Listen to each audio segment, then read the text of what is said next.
Hi everyone, welcome back to my channel and to another episode of Finance Friday. I'm very happy to have you here. As per usual, I am your host, Coach Susan. Now, I know quite a number of people who are quite afraid of investing for two reasons. Number one, fear of losing money, which is a really big and valid fear. But also they feel like the reason they would lose money or they are not so sure whether these things are legit is because of a lack of information or a lack of knowledge. So because of this fear of investing, what we end up doing is leaving our money where we feel most confident, which is probably your bank, your mobile money like your M-Pesa, Youre, maybe even your Chamas, or if maybe you even started with some form of an informal group or even a circle, you feel comfortable leaving your money there. Now, there's nothing wrong with that. However, if you're trying to build wealth, especially in the long term, you guys know that you cannot save your way to wealth. Saving is a good starting point, but you can't save your way to wealth. At some point, you're going to have to embrace investing and to begin investing because that's the only way to grow your money and to multiply it, which means it's the only way to grow sustainable wealth. So I thought for today's episode, I'd like to address the fear of investing, the fear that you don't know what you don't know. And I want to give you some strategies of some pointers that you can use to work around that fear so that you can finally start investing, start putting your money to work for you and eventually build wealth. If that sounds like something you're interested in, please keep watching.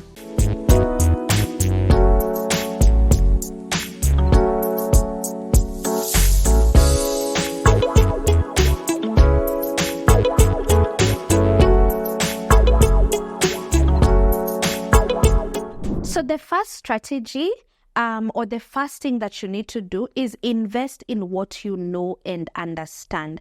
Now, what I've come to discover about fear, and specifically the fear of investing, is that we fear what we do not understand. So the biggest reason I have observed or seen why most of us that are not investing is because we are like, Susan, but how do I know these people are legit? How do I know that this product is legit? How do I know I will not lose my money? What if the government goes broke?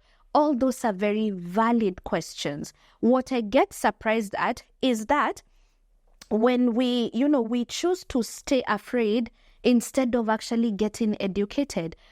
Don't accept to stay afraid. You have very valid questions. Begin to now look for information to answer your questions, whether that is through research, reading, speaking, or hiring the services or a consultation service with a coach like myself or anyone else.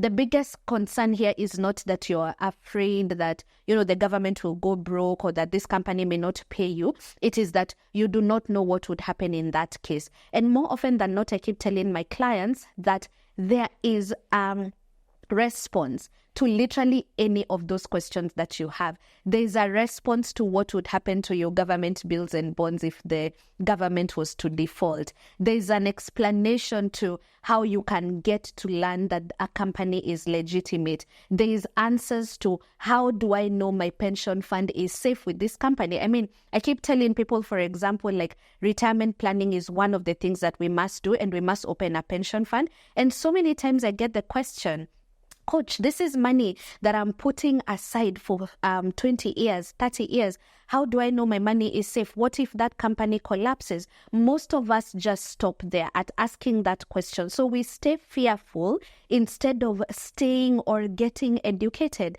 So I always encourage people, we always recommend to invest in what you understand. But you can't understand if you just choose to prioritize and focus or hyper-focus on the fear or the concern that you have only. What you want to do is that you want to take that fear, okay, that thing that you are so afraid about, losing your money, and actually get professional consultation or even do your Google research or even talking to professionals in that particular field to be able to understand what would happen in that case. There are answers to most of these questions, and there are measures put in place by regulators so that you can be able to either be able to recover your money or even understand what an alternative means would be. I'm going to say this, an investment in education, an investment in financial literacy will always pay you the best return, regardless or no matter how green you are in finances and investing. You can be as green as they come. I've begun coaching and working with people who are as green as really like completely green. But the moment they dedicated some time, some energy, some resources into getting financial literacy, they began understanding money market funds. So now they're investing in money market funds. They spend time to learn and understand treasury bills and bonds. Now they are investing in them. They taught themselves or got information on what they can do with regards to maybe even the stock market, how circles are best utilized. And now they are doing that. So do not stay afraid. Stay educated. Get educated. And then once you've actually understood this investment, then you can be able to literally, the moment you understand, you're no longer going to be afraid because you're just afraid of what you don't know. The moment you know, the moment you understand, the fear dissipates and you begin to invest your money. In your journey of learning, the second thing that you need to do so that you can overcome that fear of losing your money in investments is to learn how different investments make you money. Now, different investments work very differently and they serve different purposes. There is no such thing as a perfect investment that one can do.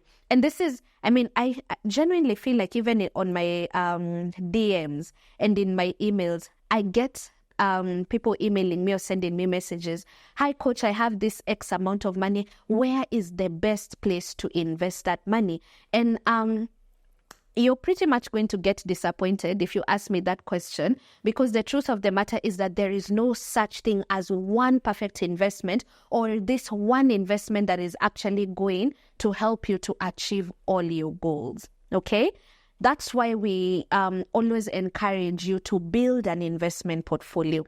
An investment portfolio, pretty much simply put, portfolio sounds so fancy, but really a portfolio just means a mix of different investments. So for example, if I have money market funds, I have bonds, and I have, let's say, a pension fund, those three form my investment portfolio. All right. So you need to be able to mix up different investments so that you can actually be able to achieve the goals that you have for yourself. So maybe your goal is passive income.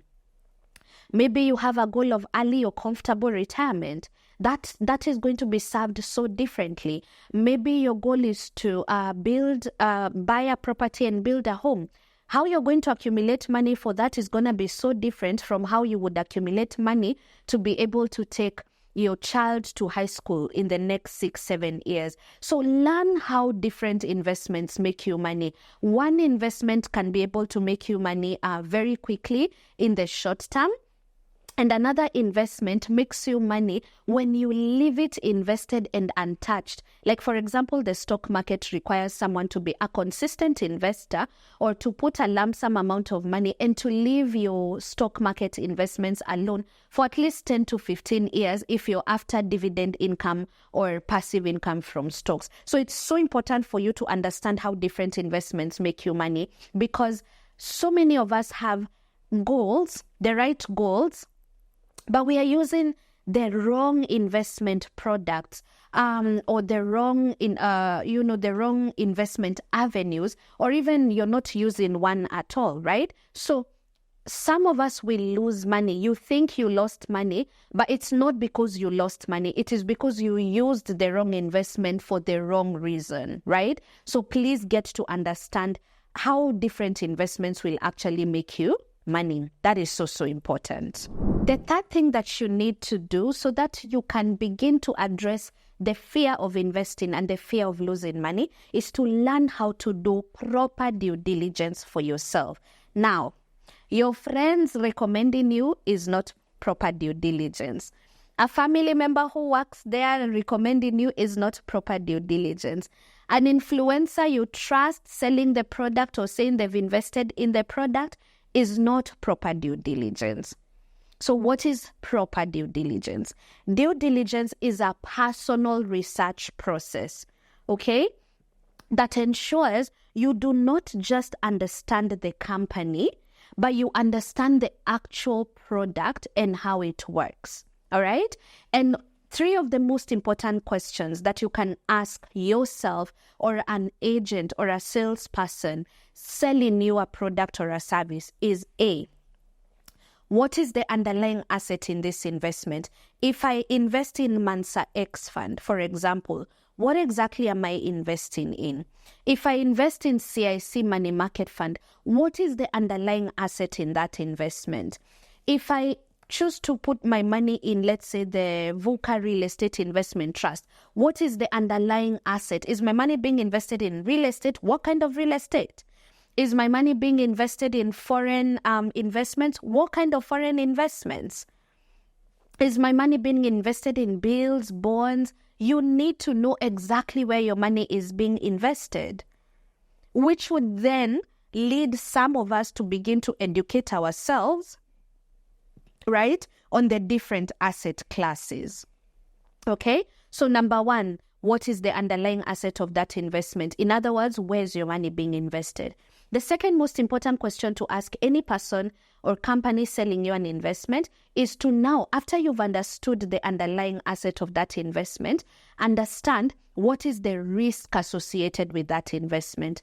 Obviously, guys, if someone tells you your money is being invested in foreign stock market exchanges, you want to ask yourself, is this a low-risk investment, a medium-risk investment, or a high-risk investment? Is that asset low-risk or high-risk, right? When someone tells you your money is being invested in real estate, you might want to maybe do a bit more research or even ask further, what is the risk associated with real estate right now in Kenya? Okay? And then number 3, so you've understood the underlying asset, the risk associated with the underlying asset, and then number 3, the return of that asset, right? How much am I getting in return? And return is also important so that you can be able to know by how much is my money going to grow? Am I being compensated for inflation? That is all part of understanding a product. You want to research the company yourself. Don't just come and ask. And I always tell people, learn to ask the right questions. You're just like, hi, Suzanne, can I trust CIC with my money? I don't know. Do the research and find out what are some of the things to look at. How long has this company been in operation in Kenya? For example, have they had past scandals of not paying their investors at all? Right? What is the history and the reviews and what people who are already working with CIC or Sanlam or whichever company XYZ, what are they saying about their experience working with that company? A lot of this information is Googleable. So you don't want, instead of asking, can I trust these people? How is trust established? Trust is, do they have, years and years of proven proof of concept? Do they have years and years of client confidence? How much do they manage in assets, right? How long have they been in existence? Have they had scandals before? All of that, those are now the questions you should be asking, not whether I can trust this company or not, yeah? So I'm not saying, I really hope it's not coming off like rude, but like sometimes I feel like people ask the wrong questions. You need to start to ask the right questions. And that is part of personal due diligence. Understand, for example, is the product regulated? Who regulates pension funds? The Retirement Benefits Authority. I guarantee you when you go to their website, you will get a list of all the pension funds they regulate and they've licensed. SASTRA, for example, regulates SACCOs in Kenya that take deposits above 100 million, or rather that have built deposits or their portfolios up to 100 million. I'm pretty sure if you go to their website, you will see the list of all the licensed and regulated SACCOs by SASTRA. Yeah. The Capital Markets Authority, for example, regulates most investment firms, unit trusts, and all of that. So you can literally find out if this company is licensed, when it was licensed, and if the product they're offering is actually regulated. All right? You also want to find out how can this investment be best utilized? Some investments are best for passive income, while others, for example, are best for short-term savings. Like, for instance, when I think of a money market fund, I think short-term to medium-term savings.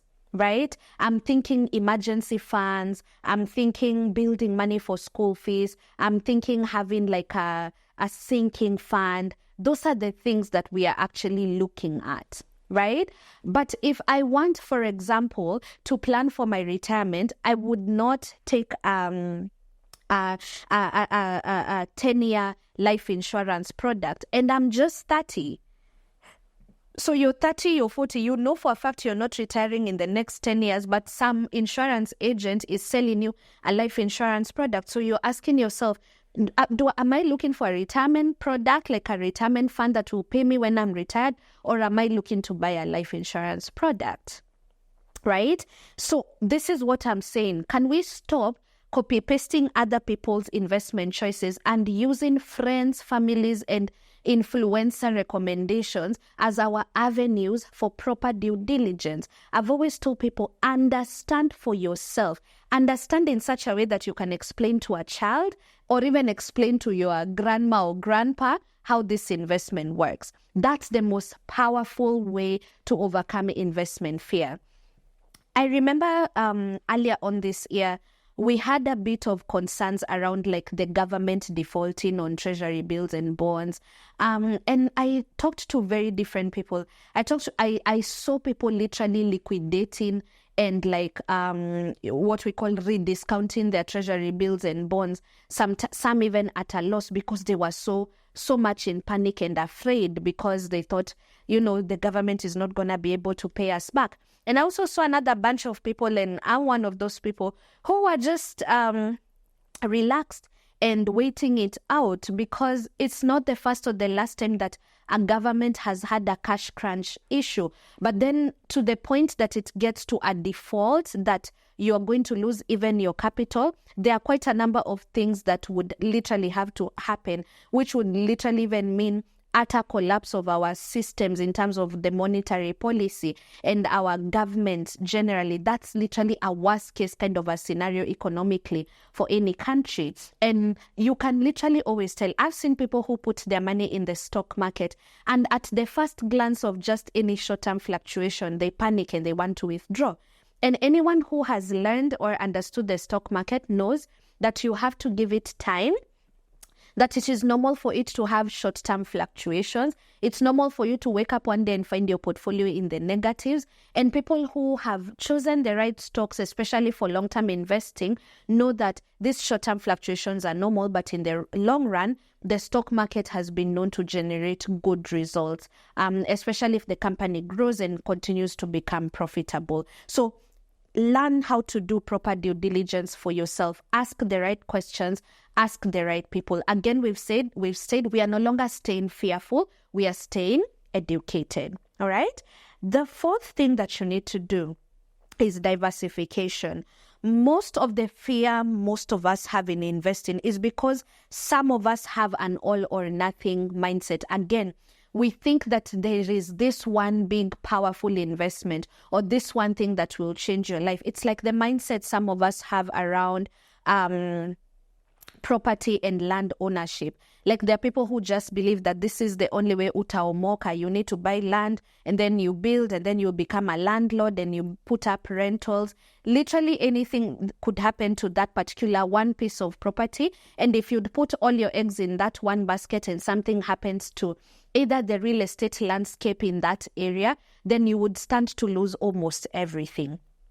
A smart investor diversifies their investment. I don't know whether that makes sense, guys. Never put all your eggs in one basket, not in land, not in bonds, not even in a company XYZ. If you don't want to lose all your money, you need to learn how to diversify and to spread out your investments based on your goals and even based on the timelines. Don't just invest in one asset class. Very quickly, we have three major asset classes. We have what we call cash and cash equivalents, right? So these are your normal, any investment or anywhere where you're putting your money And you can liquidate it in the short term within a year or less. So these are your banks, your money market funds, your treasury bills. Those are your cash and cash equivalents. The second major asset class is what we call fixed income assets. And these are pretty much like your bonds, right? So you fix your money for 7 years, 10 years, 4 years, and then you get a fixed return, like a fixed coupon or them semi-annual interest rates. And those are really, really good for passive income. In case you missed my video on treasury bills and bonds, I'm going to link it down below so that you can familiarize yourself with them. But they are amazing for passive income.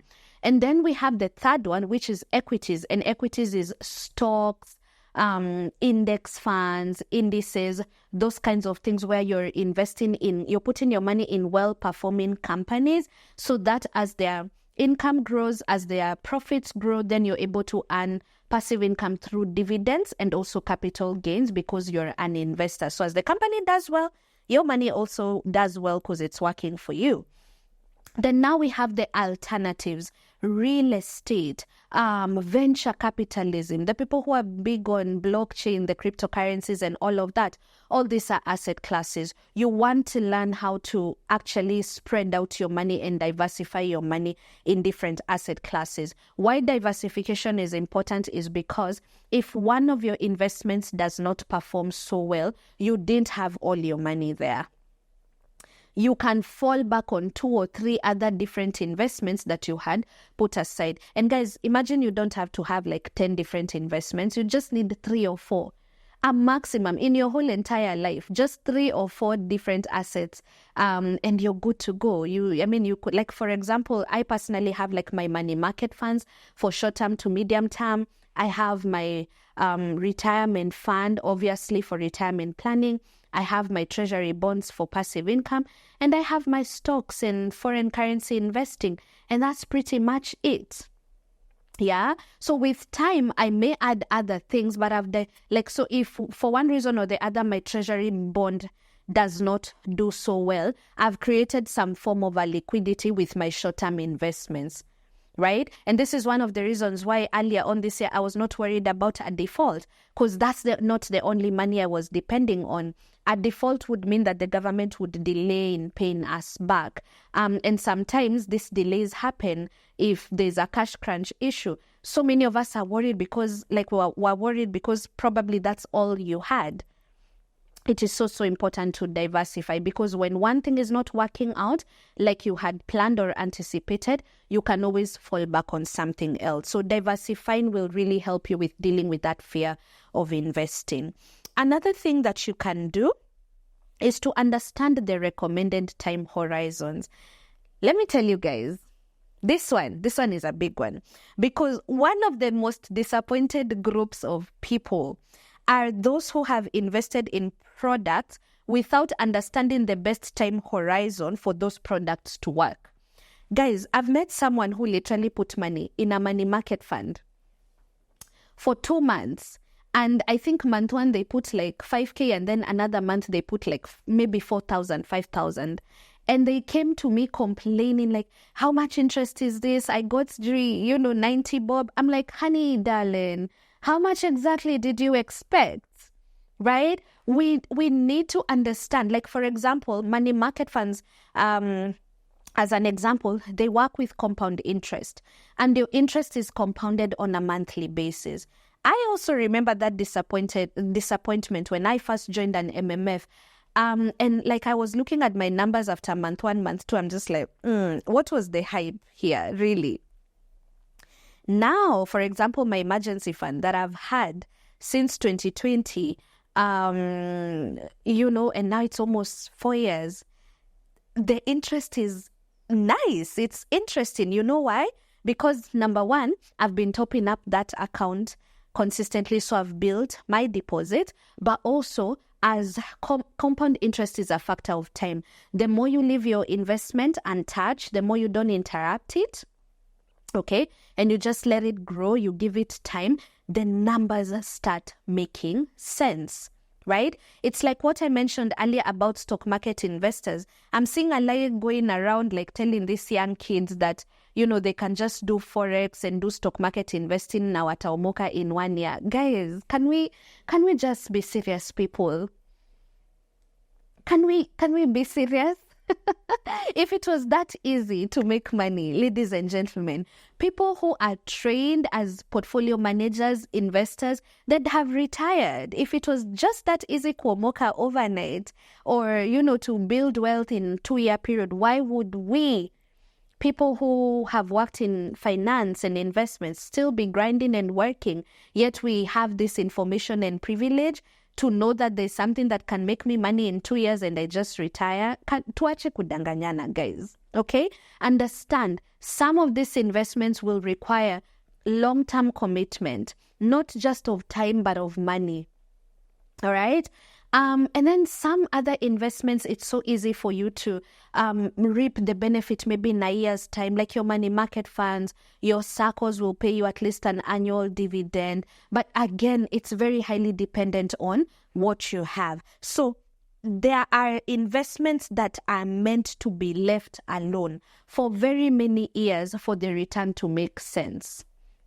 And there are others that you leave even for 2 to 5 years and the investment makes sense. So when you come and say, Susan, this company X wanatuibia, wanatudanganya, my costs were higher than my my contribution. Now umeweka tu aki 5K na umeweka tu miezi mbili peke yake. Guys, let's be serious.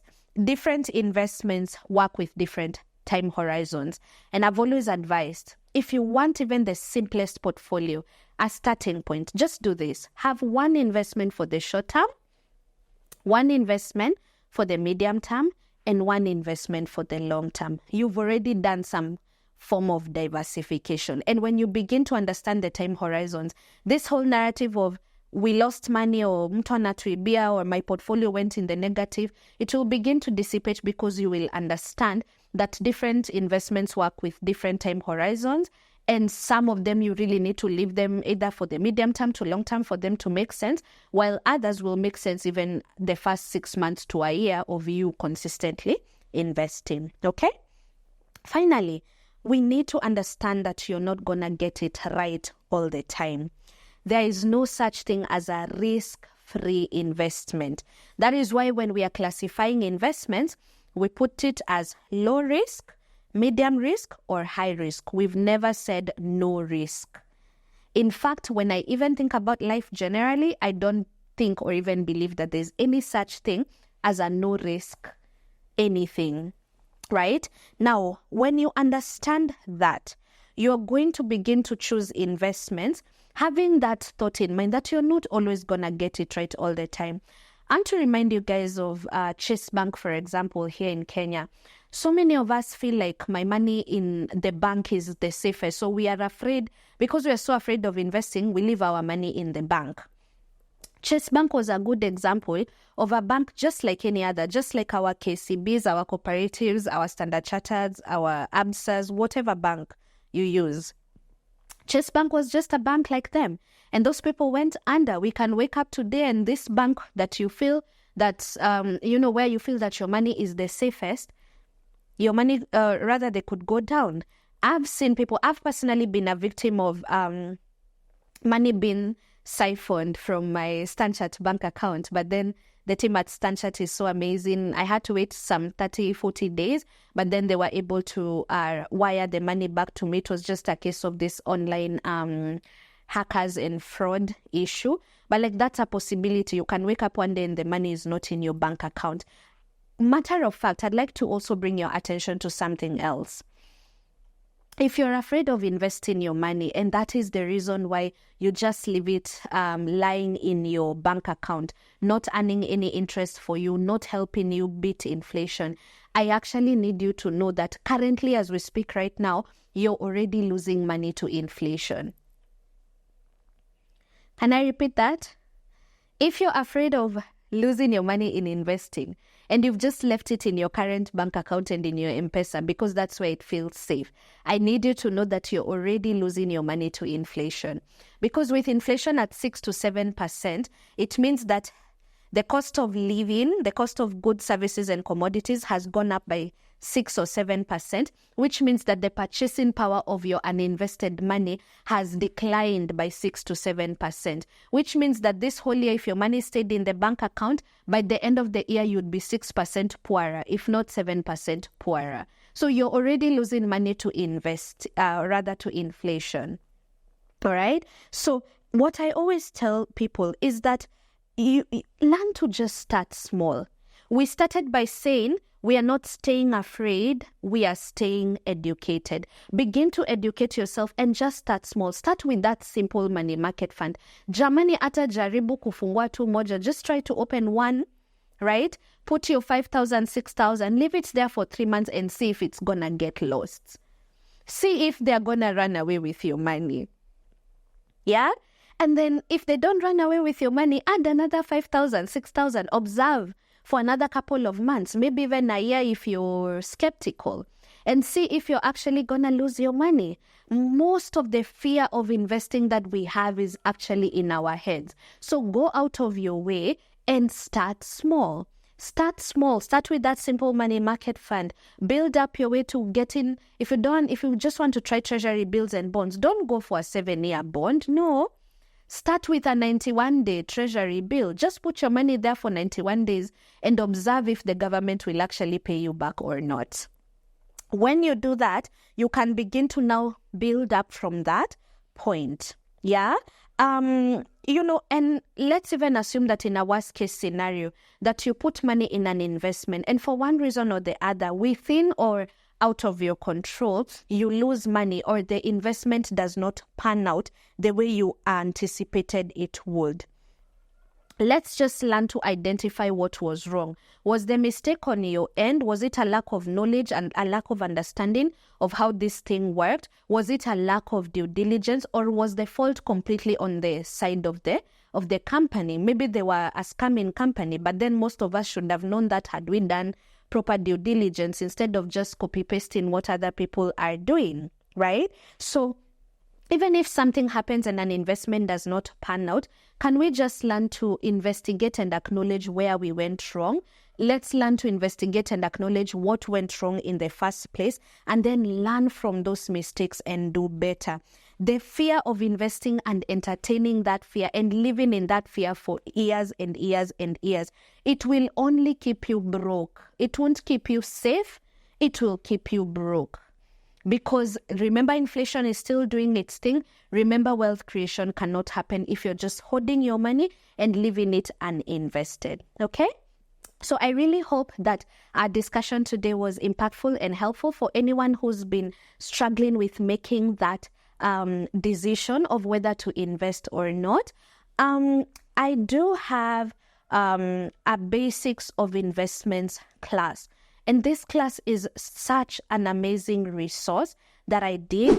It's 4 2-hour sessions. It's 8 hours worth of content that I've taught.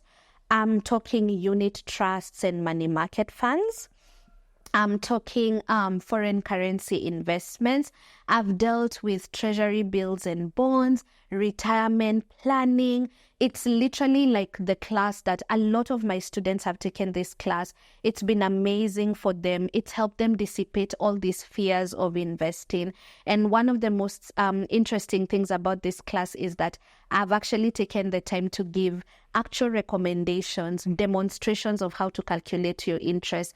And on top of it, I've given my personal recommendations of companies that I think are amazing and are brilliant and that I would personally, put my money in. And I've already put my money in them. So if you've been wondering where to start, this self-paced class is 8 hours worth of content that I've personally taught and recorded. It's a pre-recorded class. I'm going to link it in the description box down below. Once you take this class, you have email access to me as you go through it, and maybe you have questions and you want me to kind of like guide you through on email on maybe how to open an account, or maybe you're stuck somewhere All the students who have enrolled for this self-paced course have email access to me, and I usually respond and guide them through any challenges they're encountering as they learn and try to open different accounts. If you've been wanting to invest in your financial literacy this year, this is one of the courses that I would highly, highly recommend. It is done by yours truly, and it's been very, very impactful to my coaching students who've taken the course. So I'm going to link it down below if you'd like to access the course and do it. And in case of any questions, I'm also going to leave my email down below, just in case you have questions about the course before you take it. And, you get to have lifetime access to the course. You get to have lifetime access to the resources. And you also get to have email access to me in case you have any questions. So the Basics of Investment class, it's an amazing class to start if you've been skeptical, if you've been doubtful, if you've been wondering where to get legitimate information. This is the course for you. So if you're interested, I'm going to link it down below. So in case of any questions, guys, you know what to do. Please remember to like this video, okay? And share it with your friends. And also turn on the notification bell and subscribe so that you can be notified every time I upload a new video. So thank you so much for watching. I'll see you on the next episode of Finance Friday.